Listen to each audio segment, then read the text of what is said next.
Get her out of my kitchen. People like her don't cook in my restaurant. They clean it. Colette Orano stood at the prep counter in her gray catering uniform, a dented stock pot in both hands, when Langford said it. Not quietly, not to a manager.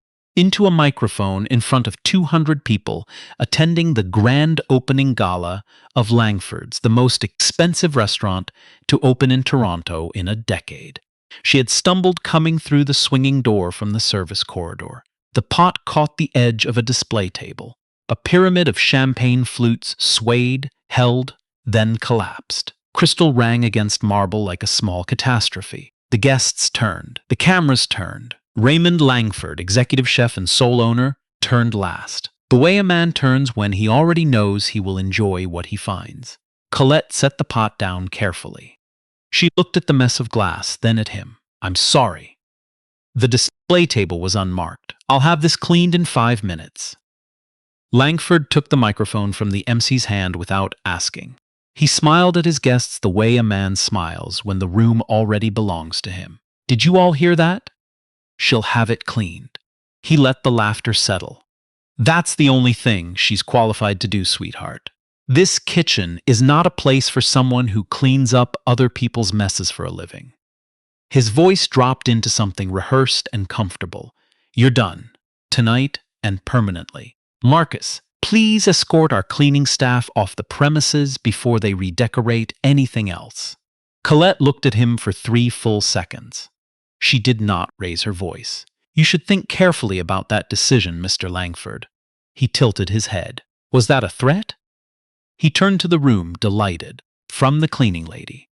She gestured toward the door with one finger. "Out. Good evening, Mr. Langford. Please sit down. You look like you haven't slept." He had not slept, as it turned out. But that came later. The Hartwell building on King Street West does not look like much from the outside.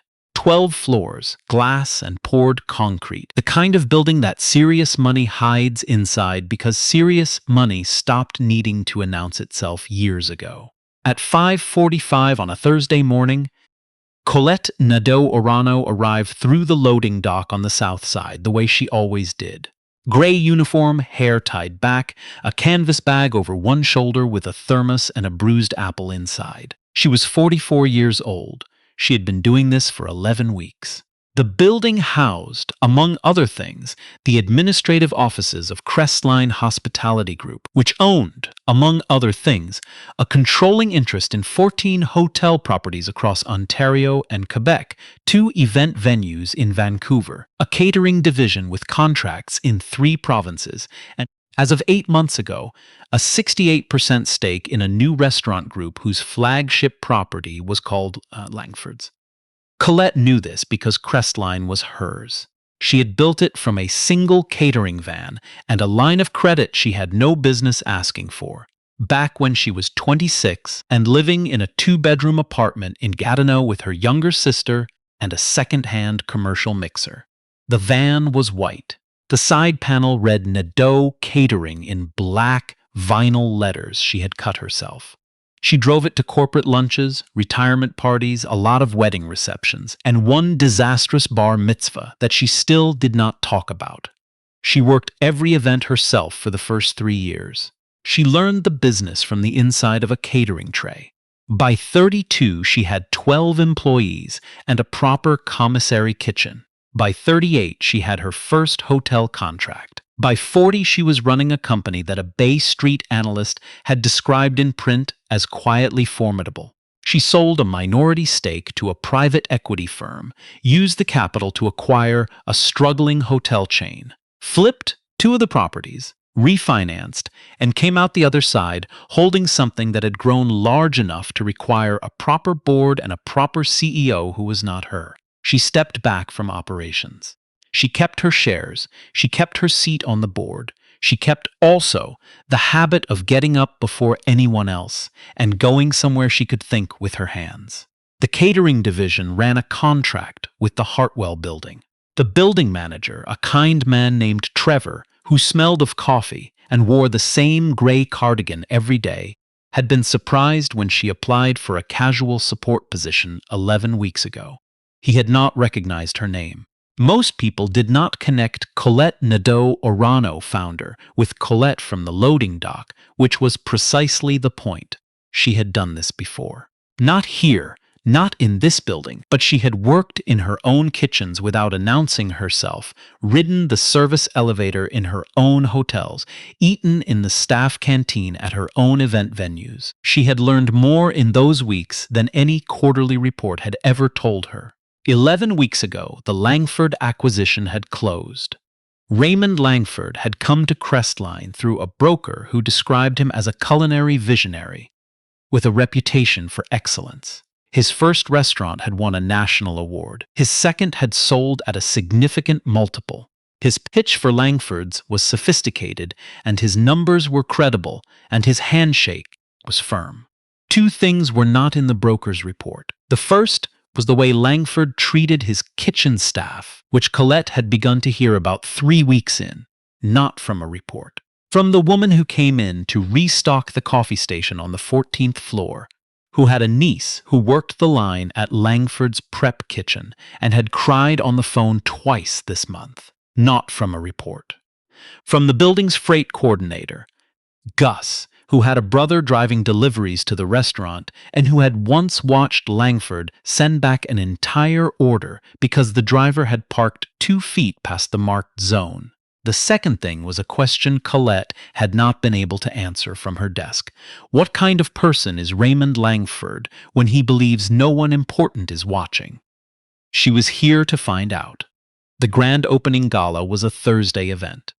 Langford had rented the Hartwell Atrium for the reception, which was a Crestline venue, which meant the catering support staff for the pre-dinner portion were Crestline employees.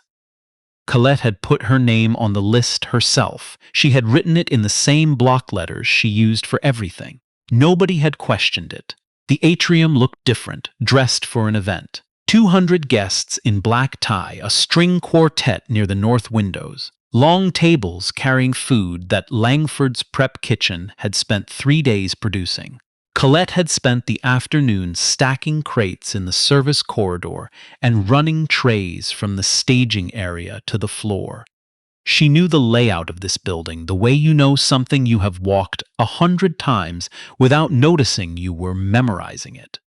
At 7 o'clock, she was crossing from the service corridor into the kitchen staging area.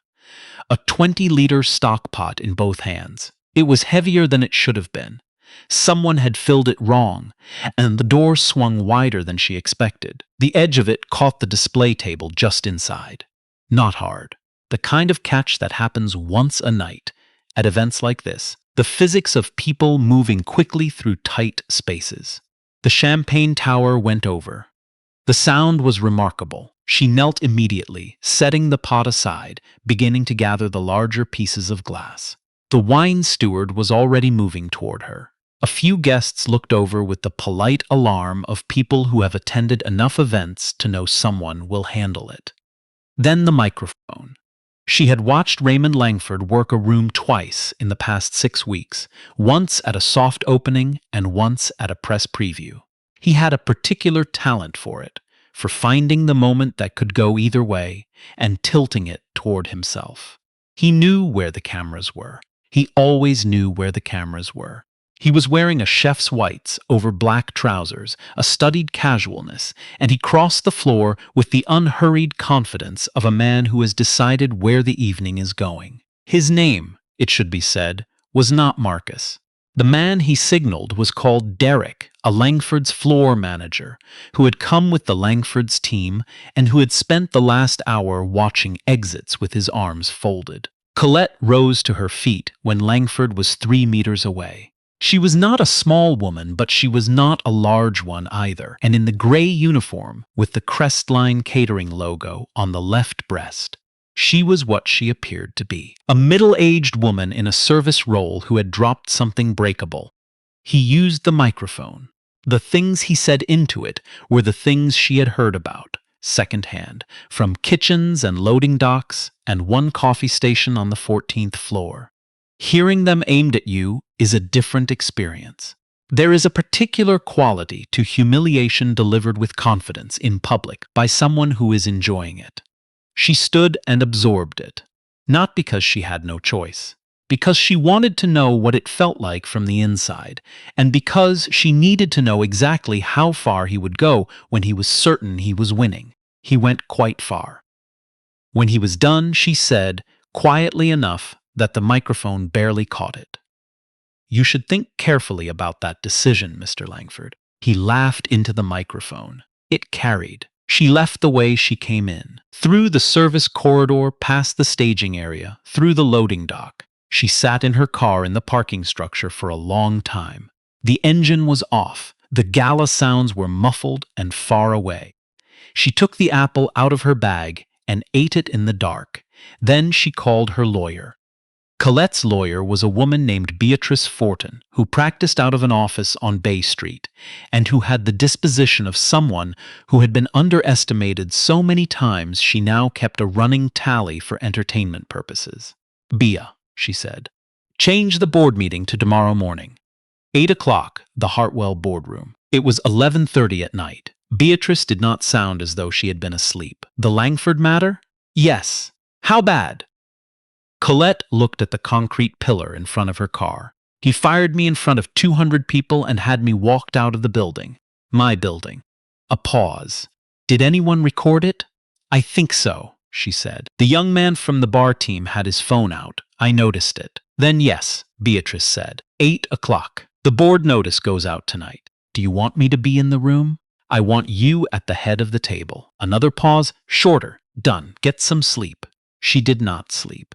She drove home to her house in the annex, which was a narrow Victorian that she had bought 15 years ago, and that still had the original yellow kitchen tiles that she was always going to replace. She ironed a dark blue blazer. She laid out the photograph she always brought to important mornings. Her mother, Denise Nadeau, standing in front of the white catering van in 1999, one hand on the door panel, laughing at something outside the frame. The vinyl lettering was new in that photo. You could see the crease where the N had been smoothed down. She laid the photograph next to the blazer and stood there in the kitchen for a while. The catering notice for a change in Friday morning service went to all the regular Hartwell building contacts at 6 a.m. One of those contacts was Raymond Langford's assistant, because Langford leased the private dining room on the 11th floor for weekly business breakfasts. The notice said only that the 11th floor private dining would be unavailable Friday due to a scheduled board session.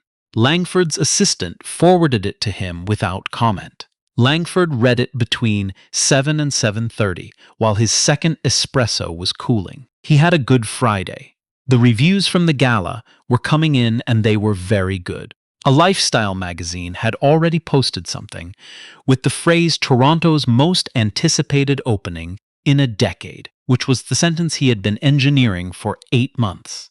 The cleaning lady incident had not made the news, which was what he expected, because incidents like that never did. He replied to 3 congratulatory emails, posted a photograph of himself with a Michelin-starred chef he had met at the Gala, and arranged to be at the Hartwell building by 8:45 for a meeting with the property manager about an expanded lease. He arrived at 8:50, 5 minutes late, unhurried. The lobby was normal. The front desk directed him to the 14th floor. He rode the glass elevator with 2 men he did not know. The 14th floor was the executive suite, which he had visited twice before for meetings with the Crestline team. He had found those meetings productive. The people across the table had been respectful. He pushed through the boardroom door talking, a habit. He had always found it useful to be speaking when you entered a room. It asserted something about who the room belonged to. He stopped. The boardroom was full, not the 2 or 3 faces he expected. 8 people around the table. A woman he had never seen before standing at the head of it with a folder squared neatly in front of her, and in the chair at the far end, the one angled slightly toward the window, a dark blue blazer, a face he recognized from the service corridor last night. She looked better rested than he did. "Good morning, Mr. Langford. Please sit down. You look like you haven't slept." He laughed because there was nowhere else to put it. Is this a joke? He looked at the woman at the head of the table. Who are you? Beatrice Fortin. I'm General Counsel for Crestline Hospitality Group. She opened the folder. Please sit, Mr. Langford. We have a few things to go through. Langford. He stayed standing. My meeting this morning is with property management. I have no idea who you people are or why she, he gestured toward Colette without looking at her, is sitting in that chair. But I can tell you right now that after what happened at my gala last night, your gala, Beatrice said pleasantly, was held in a venue owned and operated by Crestline. The catering services were provided by Crestline. The event insurance was carried by Crestline. She slid a single page down the table, and the 68% controlling interest in Langford's restaurant group is held by Crestline. So when you say your gala, I want to make sure we're using that word accurately. The page stopped in front of him. He looked at it. Colette spoke from the far end of the table. You should sit down, Mr. Langford. She said it the same way she had said it the night before, quietly and without particular urgency, as though she were pointing out where he had left something. He sat. What is this? He looked around the table. Who is she? Beatrice almost smiled. Why don't you ask her? He looked at Colette directly for the first time. His eyes did something that was not quite recognition but was close to it. The visual equivalent of a word you cannot place. Colette set her hands flat on the table. Colette Nadeau-Orano. I founded this company in 2002 with a catering van and a borrowed mixer. I have served on the Crestline board since 2011 and held majority shares since 2015. She looked at him steadily. Last night you fired me in front of 200 people, called me a cleaning lady, and had me walked out of a building I own. Langford's face went through several things in quick succession. She watched them come and go the way you watch weather cross a lake. You were in a uniform. You were carrying, how was I supposed to know? He heard it. The room heard it. There it is, Colette said. She said it without satisfaction and without coldness. Just precisely. That's the problem, isn't it, Mr. Langford? You needed to know who I was before you decided how to speak to me. She reached into the folder in front of her and placed a photograph face up in the center of the table. A white catering van. A woman laughing at something outside the frame. 1999. My mother ran a cleaning service in Montreal for 30 years, she said. She mopped floors in office buildings very much like this one. I watched how people spoke to her. I watched which people looked through her as though she were a piece of furniture, and which people said good morning. That told me everything I ever needed to know about both kinds. She looked at him. I came to work here for 11 weeks to find out what kind of person you were when no one you respected was watching. I got my answer last night. Beatrice lifted a remote from the table. The screen on the wall lit up. The footage was clear and well framed. Not the bar team's phone, it turned out, but the venue's own security system, which Colette had known about and Langford had not, plus 3 separate phones from different angles. 11 minutes of audio and video, anchored by one image. Raymond Langford, microphone in hand, addressing a room with comfortable contempt. 2 board members did not finish watching. The others sat very still. When the screen went dark, Langford's voice had changed in some way that was difficult to locate but immediately audible. That's taken out of context, the stress of the event. There were problems with the catering setup, and which part requires context? Beatrice asked. Langford turned to the board. He had been in rooms before where things had turned against him, and he knew the technique. Find one face, work from it, find a way to split the room. He looked at the man nearest him, a director named Owen Beaumont, who had been on the Crestline board for 6 years.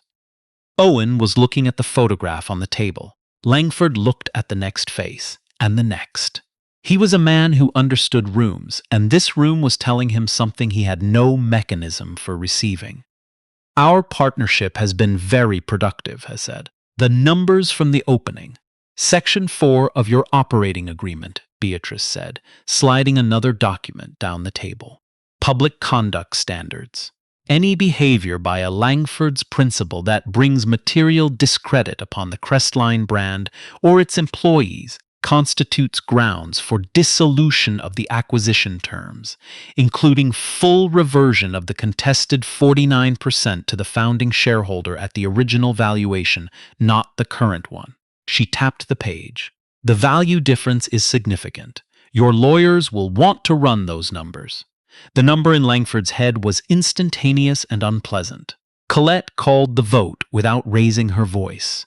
Dissolution of current operating terms, immediate removal of Mr. Langford as named principal, and reversion of shares under Section 4.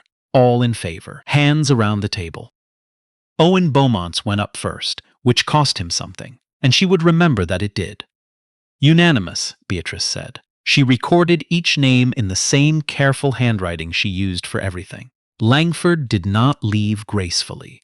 He tried 3 more arguments in the following 4 minutes, 2 of which contradicted each other, and 1 of which involved the word visionary, used twice in the same sentence.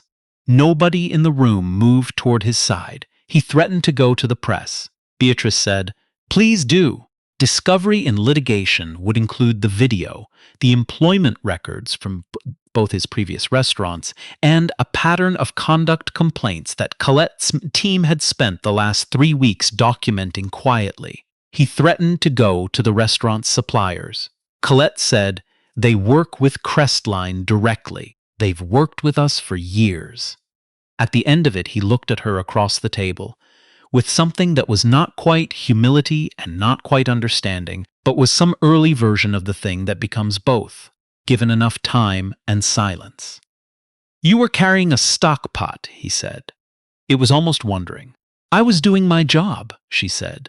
The same words she had used the night before, in front of 200 people, and they landed differently now in the quiet of the 14th floor. He was escorted out by 2 members of the building's security team. Not the security team from Langford's, which no longer existed as a separate entity, but the Hartwell building security, who knew Colette well and who had not been surprised by anything that had happened this morning.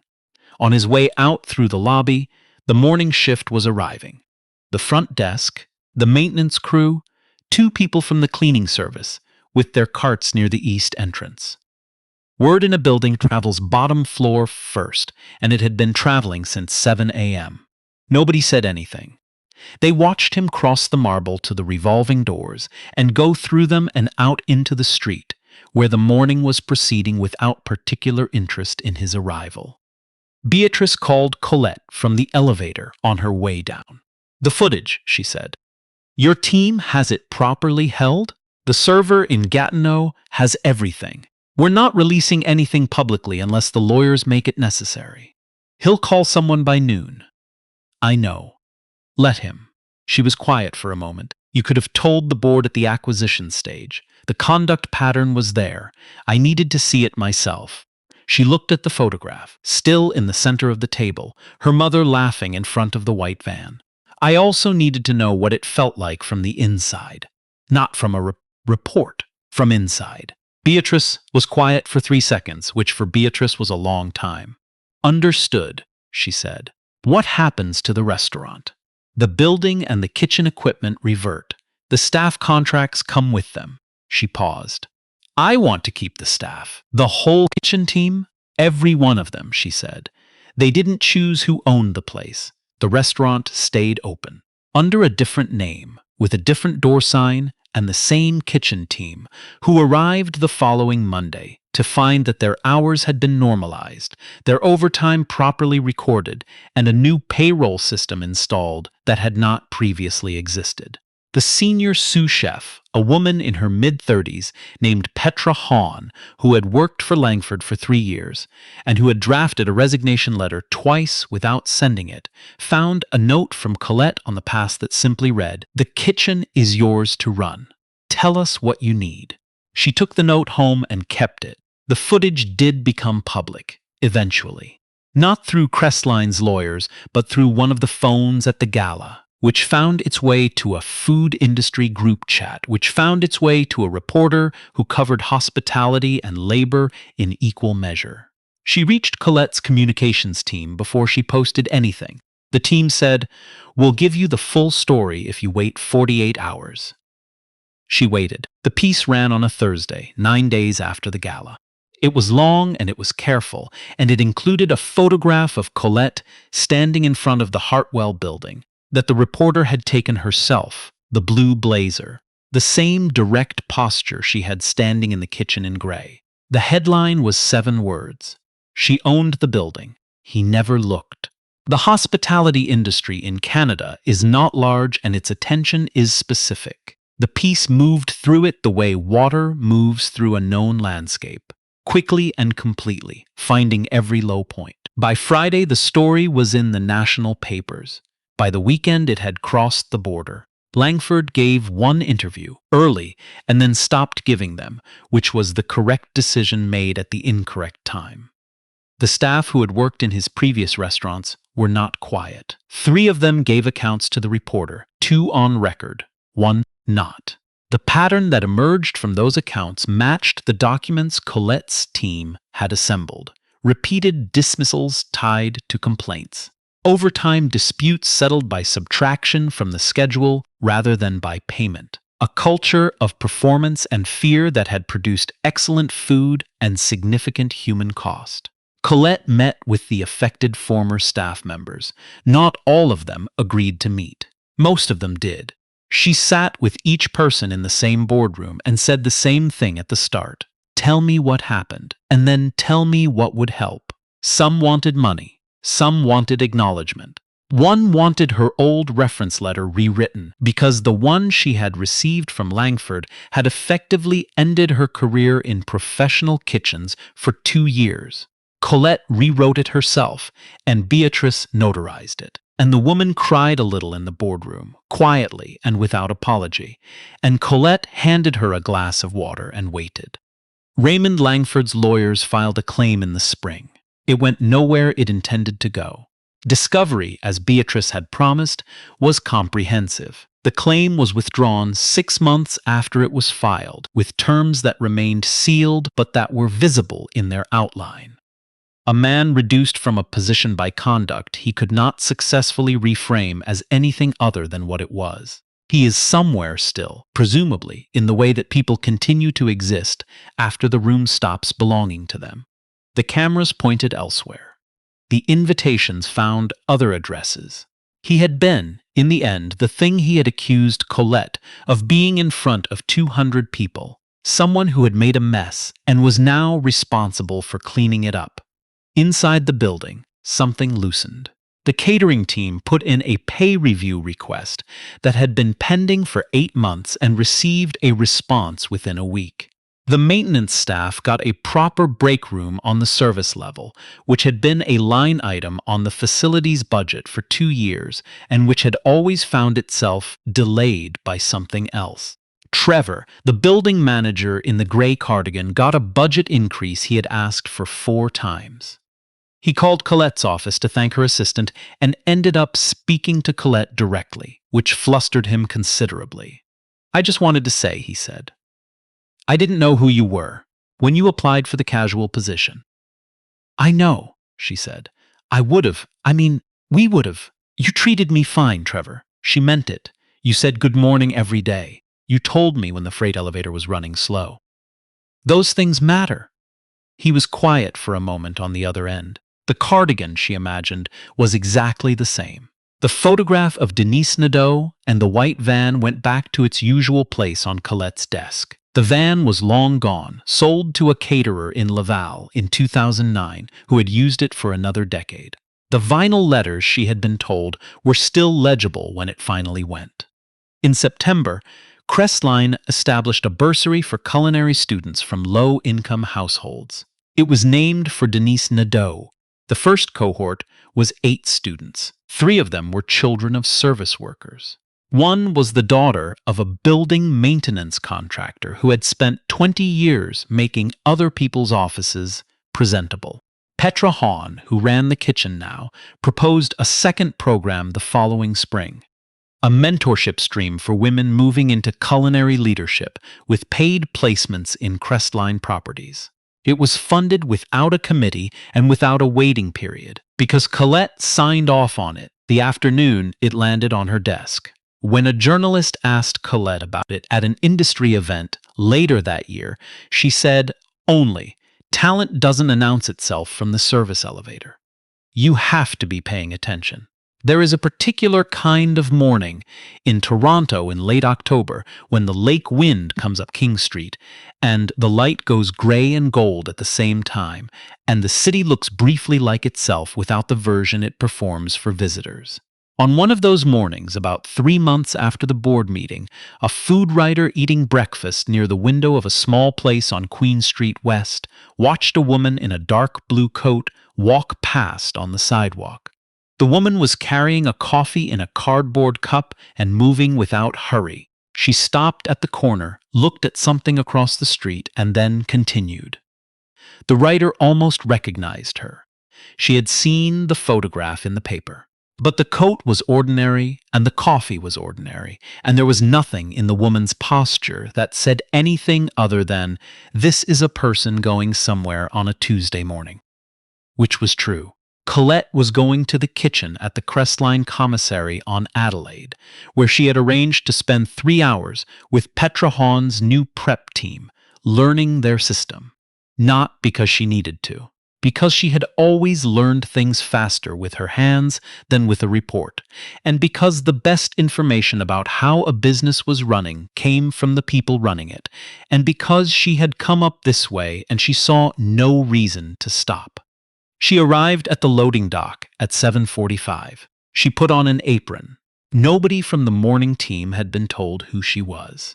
By 8 o'clock, she was dicing onions alongside a 21-year-old from Scarborough who was telling her about a sauce he had been working on for 3 weeks. A tomato base with something he couldn't quite get right. And she listened carefully and asked 2 questions. And when he tasted his next attempt at the end of the morning, he looked up with the expression of someone who has found the thing they were missing. He asked who had suggested it. The prep bleed said, "The woman who was in earlier." He asked what her name was. "Colette," the prep bleed said. "She's around. I told you this story because I want you to sit with one question, and I want you to be honest with yourself when you answer it." There were 200 people in that atrium the night Raymond Langford spoke into a microphone. Of those 200 people, not one of them said stop. Not one of them put a hand up. A few looked at their shoes. 1 or 2 reached for another drink. Most found somewhere else to put their attention for the duration of it. You and I are not in that atrium. We have the luxury of knowing how the story ends, which makes it easy to know what we would have done. But here is the real question, and it is not about that night. It is about the morning you are going to have, or the one you had last week, or the one coming up in a building or a kitchen or an office somewhere. When somebody in a uniform is being spoken to by somebody who has decided that the uniform is the whole story. What do you do? Not when the cameras are running. Not when the outcome is already known. In the ordinary, unremarkable moment when it costs something to say the wrong thing out loud to the right people. I want to know.